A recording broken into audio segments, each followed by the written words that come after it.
Hello, everybody. Mr.FrightNight here. Today's story is called The Haunted Couch of Freeland. I heard many different stories about the haunted couch of Freeland, Pennsylvania. One of the stories that I read, there was a Native American Indian woman with her infant child walking through the deep, dark mountainside, which is now called the Poconos. She walked many miles through the harsh conditions. Suddenly, she walked upon a large tree, and at the right of it, there were two stones which looked like a small couch. Now she was exhausted from the long walk and decided to rest on the couch to feed her child.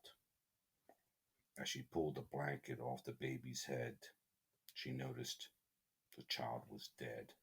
Now the mother was so outraged that she put a spell on the couch, and the spell was that everyone who would sit on it would die a terrible death.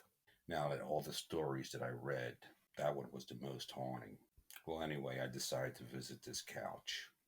It was late at night, and I wanted to see it for myself. The only thing I knew, it was about 4 miles off of Route 940. As I drove down a dark road, I finally reached the stone couch. It was on the right side of the road, just sitting by itself. The first thing I did was turn my car towards the couch, put my high beams on, and snapped a picture. After that, I pulled the car over to the side of the road and walked up to it. I didn't dare sit on it. I just stood there in the dark, I guess waiting for something to happen, but nothing did. I just heard sounds coming from the woods in front of me. At first, they sounded kind of far in the distance. The longer I stood there, the sounds started getting closer to me. I pulled out my phone and turned on the light and shined it in the dark trees, but didn't see anything. I decided not to stay around any longer. I got back to the car and left. As I arrived home, I took a look at the picture. The closer I looked, I didn't believe my eyes.